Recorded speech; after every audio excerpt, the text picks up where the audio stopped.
Quality over quantity. First thing you have to remember in GCSE Geography, you have 3 papers for the entire course, each with 90 minutes and 90 marks. This averages for 1 minute per mark, which translates to you have to write a whole essay in 9 minutes. And here is how you can still meet all the marks during this time. Usually I like to split all the questions into 3 parts. The short questions, which are 1 to 3 marks, where usually a single word can finish it off. The long questions, where you are actually trying to explain something with a full paragraph. And finally, the evaluation questions, where you have to give your own justification over your explanation. Let's start with the easier ones. As I said earlier, this question usually requires less thinking and structuring the question. The command words for these ones will usually be identify, where making a point or even a word can give you the mark. For 2 or 3 markers, you could just be asked to give 2 points without further explanation, but you may also be asked to give a developed point if you see command words such as explain or compare. These ones you can't just state the point,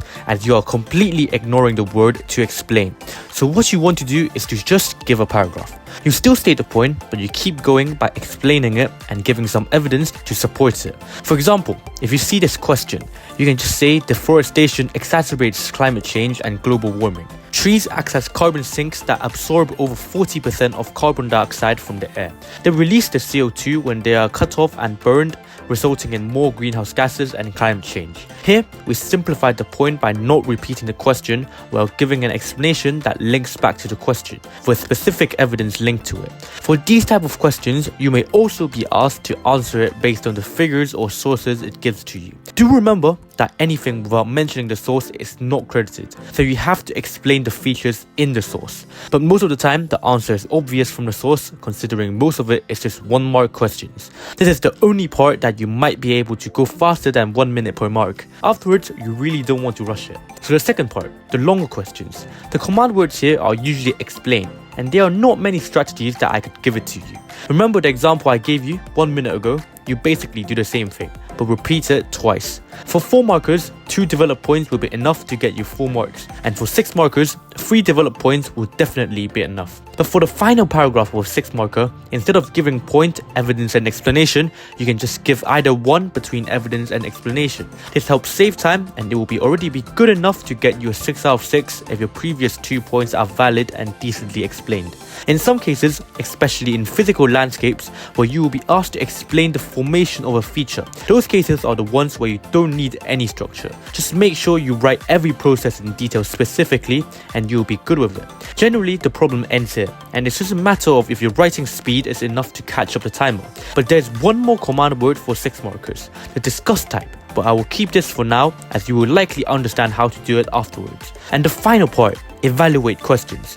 Obvious command words such as to what extent, evaluate, and maybe discuss. All of these words pull towards 1 criteria.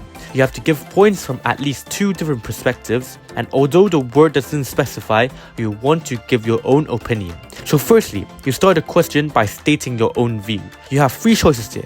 You either fully agree or disagree, meaning you support 1 perspective fully, or you partially agree with the perspective. Afterwards, you explain your argument briefly by combining the points you are going to make. For example, you can say, I fully agree with the statement because the challenges created to both the environment and local people are permanent and irreversible compared to the short-term opportunities and gains made. Your opinion is stated with an explanation which I will dive deeper on the next section. For the main body, just do 2 paragraphs. 1 paragraph you present is for the argument, and the other paragraph is against the argument. Within the paragraph, you want to start with a point with evidence supporting it, then the explanation of how it supports or hinders your argument. But before you end your explanation, you need to give an evaluative point. This means you give your own opinion on how important this point is. But before we get on to explaining how you do this, you can just give 1 more point with evidence, then a short explanation sentence to further support the argument, which ends your paragraph. The 2 points in the paragraph will preferably be on different categories, i.e. economic, social, environmental.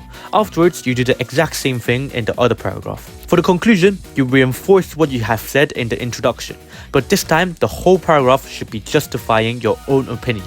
But how can you make it convincing? In geography, there are usually 5 ways you evaluate a point or a perspective. They are category, which are basically economic, social and environmental. Opinion, which is to consider views from different perspectives, thinking about their vested interest. Scale, which is just how widely does the effect spread, considering if it is local, regional, or global. Time, whether it is a long-term or short-term effect. And severity, considering how harmful or impactful it may be to the things affected. For evaluative points within a paragraph, consider more on the opinion and category, as they are more difficult for you to argue which is more important, but still useful to talk about when you want to give your own justification. For the conclusion or the introduction, think more on the scale, time, which links to the severity. They are more objective and it is quantifiable for the examiner to understand and agree with your argument. For example, after explaining a point, just say, people living in urban areas may think there are more opportunities than challenges for deforestation as they don't rely on the TRF to live but are able to make a profit out of it. It can be further explaining your point while giving a discussion point and your own view of it. For concluding a question, however, you might say, although deforestation may benefit the local economy over a short time, the climate change exacerbated by it could harm the world globally permanently. Therefore, I think it creates more challenges than opportunities. Objective comparison with two key evaluative points on the same line, which is perfect for you to end your 9 marker with. Now that you have seen how to structure an evaluation with, you've also basically learned how to answer a discussed question. Just add one more line after every paragraph, apply the same technique and you'll be done. So this is how you tackle every type of question in GCSE Geography. Comment below if you have any questions or anything to add on. Don't forget to subscribe for future content and I will see you on the next one.